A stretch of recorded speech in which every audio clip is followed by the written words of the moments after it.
Dan pemirsa, langsung saja kami mengajak Anda untuk membahas secara mendalam terkait dengan kasus asusila yang melibatkan pengasuh pondok pesantren di Pati.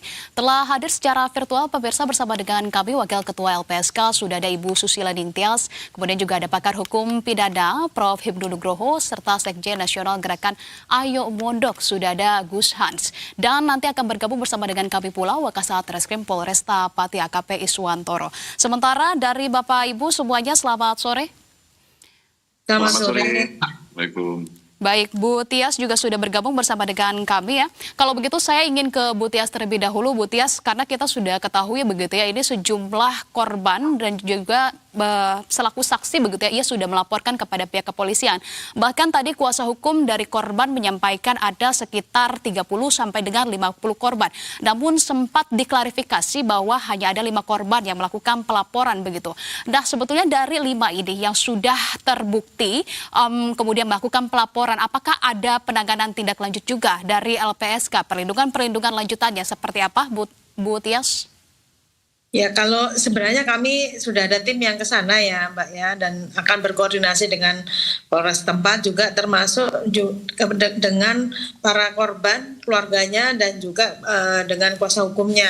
Ini memang sedang berjalan, jadi kami belum bisa mendapatkan informasi lebih detail berkaitan dengan jumlah korban karena masih memang berjalan ya.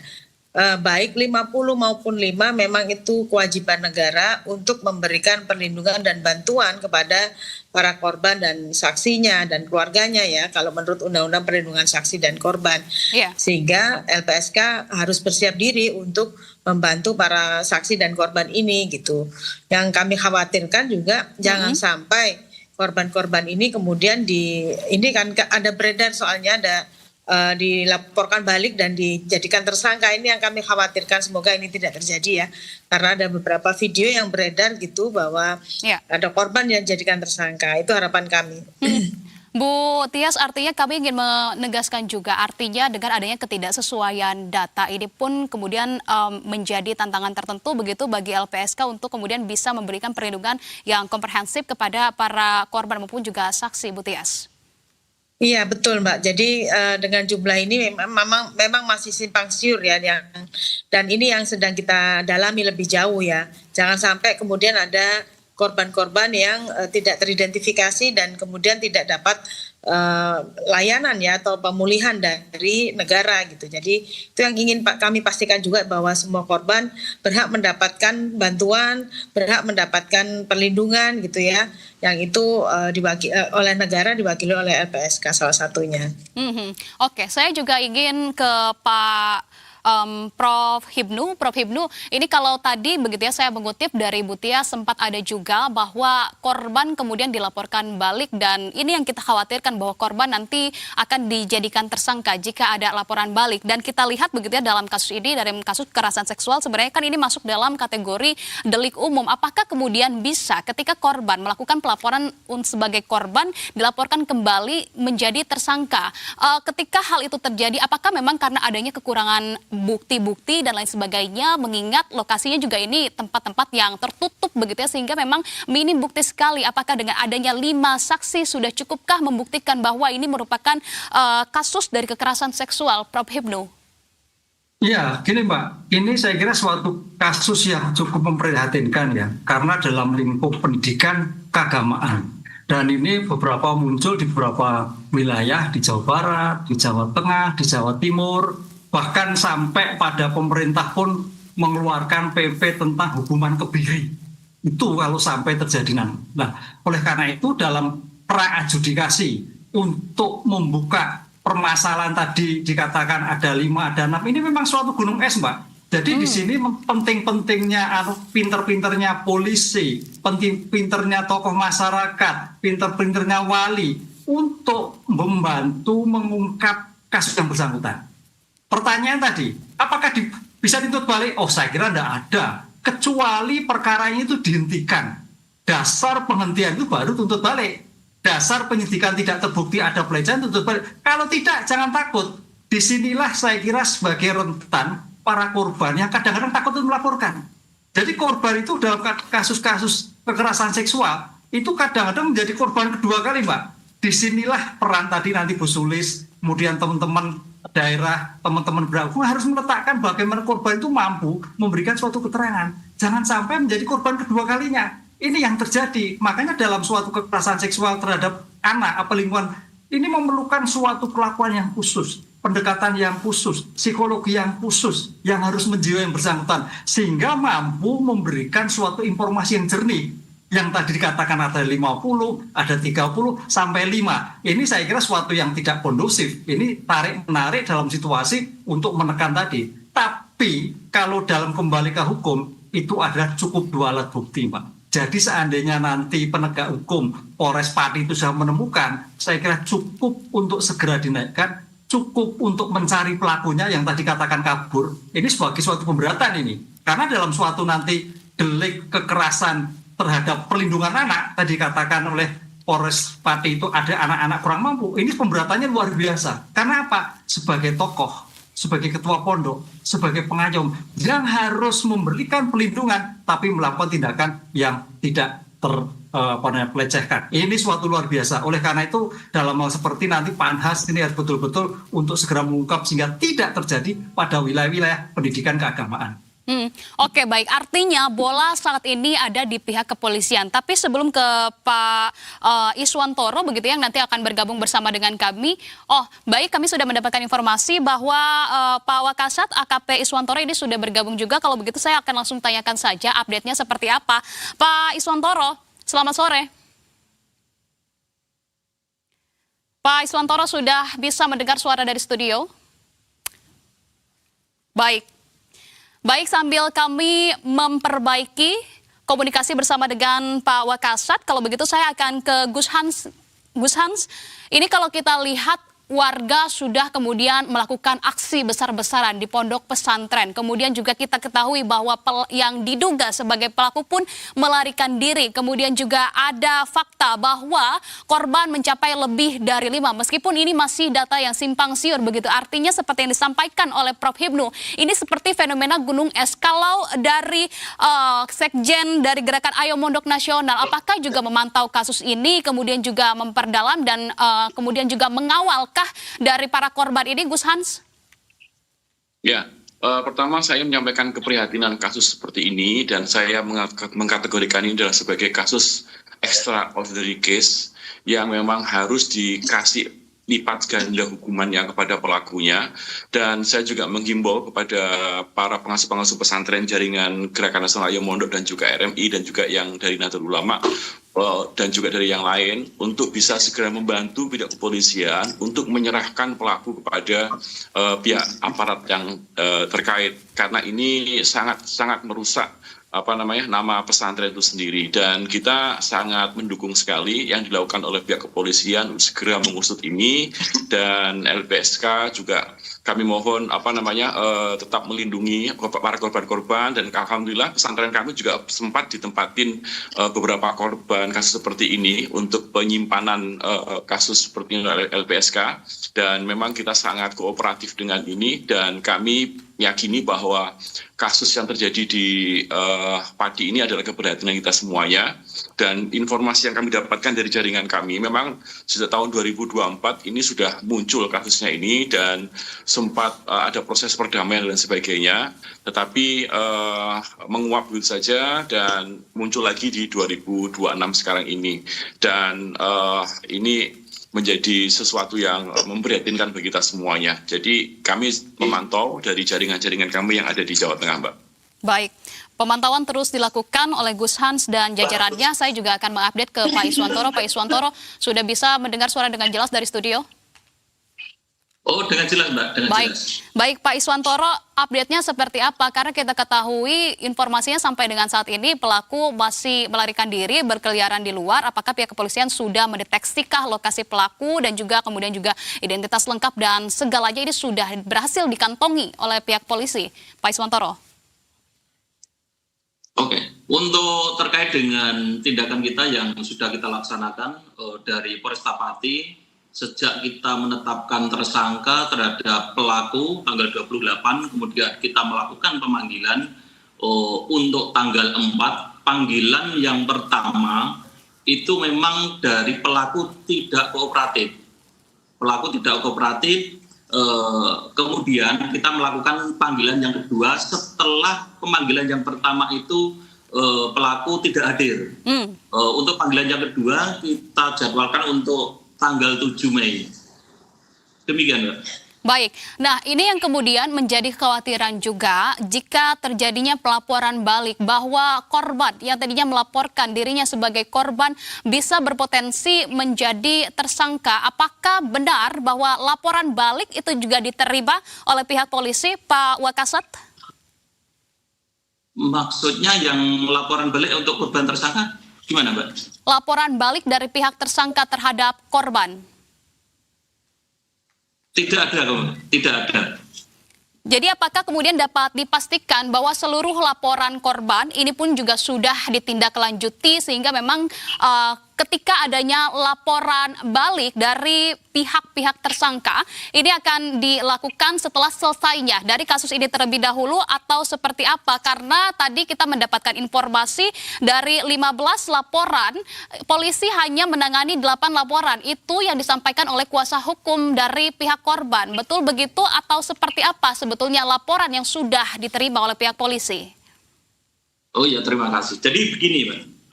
Untuk laporan dari korban, ini yang pelapor adalah ayahnya, untuk korban adalah hanya satu yang melaporkan di Polresta Pati. Kemudian kalau terkait dengan mungkin adanya laporan dari pelapor, saat ini tidak ada. Saat ini tidak ada laporan dari pelaku, ininya seperti itu. Tetapi kalau memang dari korban, ayah korban memang melaporkan di Polresta Pati, korbannya adalah anaknya. Kemudian ada memang keterangan-keterangan dari saksi anak ini tidak mau memberikan keterangan kepada penyidik, kepada Polri dikarenakan demi masa depan anak. Bahkan terkait dengan keterangan yang diberikan itu tidak diperbolehkan oleh orang tuanya karena demi masa depan anak. Demikian, Mbak. Baik, lantas jika keterangan-keterangan dari saksi sekaligus korban begitu ya ini tidak bisa diberikan secara lengkap, apakah ini menjadi kendala tertentukah bagi pihak kepolisian untuk bisa mengungkap dengan jelas dari kasus ini? Dan kami ingin mengkonfirmasi bagaimana informasi yang beredar bahwa ada sebanyak 50 korban. Namun disampaikan baru ada 5 yang terkonfirmasi. Sebetulnya seperti apa, Pak Wakasat? Siap.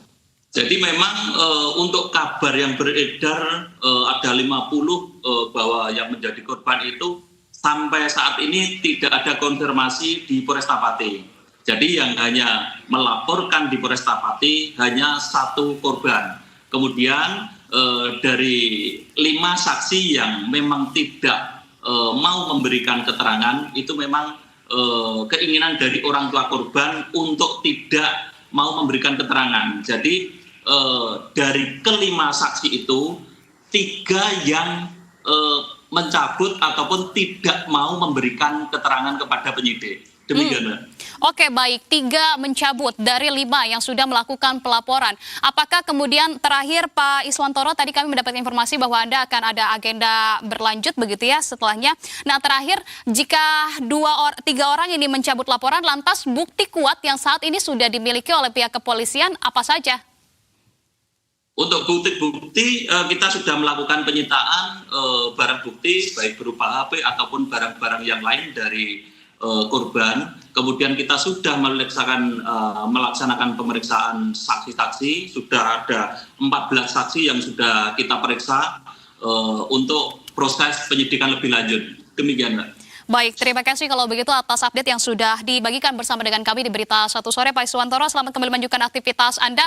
Dan kami masih akan melanjutkan perbincangan bersama dengan Bu Susiela Ningtyas, kemudian juga Prof. Hibnu begitu ya, dan juga Gus Hans yang masih bergabung bersama dengan kami. Saya ingin mengkonfirmasi dan juga memfollow up begitu ya, menindaklanjuti ke Bu Susiela Ningtyas. Bu Tias, tapi tadi disampaikan begitu ya, ada beberapa korban yang kemudian menarik laporannya dan juga tidak berkenan untuk memberikan keterangan sejelas-jelasnya kepada pihak kepolisian karena karena ada ketakutan itu. Apakah peran dari LPSK ini juga sudah menindaklanjuti dari ketakutan-ketakutan yang dialami oleh para korban? Ya, ini terima kasih dari Polres Pati tadi informasinya Pak ya. Jadi kami mendapatkan informasi yang terang benderang nih terkait dengan kesaksian Pak saksi yang tidak berani menyampaikan kesaksiannya, intinya gitu. Nanti kami akan mendekati para saksi tersebut dan para korban untuk mau gitu ya partisipasi untuk mengungkap kejahatan ini, karena kalau tidak ada saksi ini agak berat gitu ya. Nah, harapannya dengan LPSK memberikan perlindungan kepada para saksi korban, dan nanti saksian mereka akan kita tahu ya jumlah sebenarnya para korban itu berapa sih, 5 atau 50 gitu ya. Nah, ini yang memang peran saksi dan peran korban ini penting sekali untuk membuka ini ya, membuka kasus ini. Penting sekali informasi yang mereka tahu gitu ya. Nah, kalau mereka takut ya kami siap untuk memberikan perlindungan gitu. Oke, baik. Akan kembali didatangi bagi pihak-pihak korban yang mencabut laporan. Saya juga ingin ke Prof. Hipnu. Betul. Prof. Hipnu, ini terkait dengan laporan yang dicabut oleh pihak korban, begitu ya, kalau kita berbicara dalam hukum pidana, mungkin ketika sebagian korban yang melakukan pencabutan keterangannya, seberapa besar sebetulnya terhadap dampak kekuatan dari pembuktian kasus kekerasan seksual seperti ini akan berdampak cukup besarkah, Prof. Hipnu? Ya, begini Mbak. Dalam hal delik kesusilaan, apalagi terhadap perlindungan anak, itu memang ada yang mengatakan sebagai delik umum dan ada yang mengatakan delik aduan. Kan gitu. Pertanyaan seperti itu. Lah, kalau menurut saya itu bagian suatu bagaimana negara mengungkap. Karena ini memang tadi Bu Sulis tadi, bahwa dalam hal kasus-kasus anak, tanggung jawab negara, orang tua pengasuh untuk memberikan suatu mental yang cukup tidak mudah.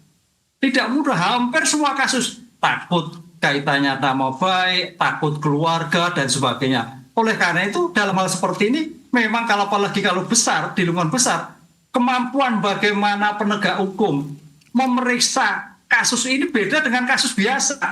Kalau kasus biasa itu orang-orangnya dewasa, tapi anak. Lah, oleh karena itu walau toh pun dicabut, saya kira situasi seperti ini penegak hukum merupakan harus tanggung jawab tersendiri. Kalau sampai saya cabut ya, karena memang ada yang mengatakan dari aduan. Kalau saya sih sebenarnya tidak, karena itu korbannya banyak. Sekarang tinggal bagaimana buktinya, bagaimana mengungkapnya. Kan keterangan saksi tidak harus menyampaikan secara langsung, tapi dengan catatan, dengan tulisan dan sebagainya. Ini yang harus trik-trik yang dilakukan oleh Polres Pati harus seperti itu. Jadi jangan verbal. Waduh, kalau verbal nggak bisa anak-anak. Satu. Yang kedua Mbak, tadi saya mendengar dari Pak Wakasa tadi, dipanggil pertama tidak hadir, kedua tidak hadir.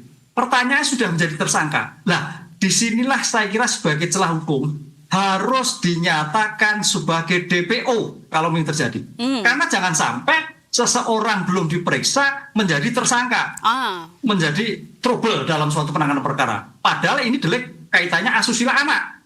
Oleh karena itu kecepatan Polres Pati untuk menetapkan DPO untuk mencegah melakukan gugatan pra peradilan. Karena tadi saya mendengar, pertama nggak hadir, kedua nggak hadir loh, nggak hadir kok sebagai tersangka. Di sini celah-celah hukum yang harus juga diantisipasi.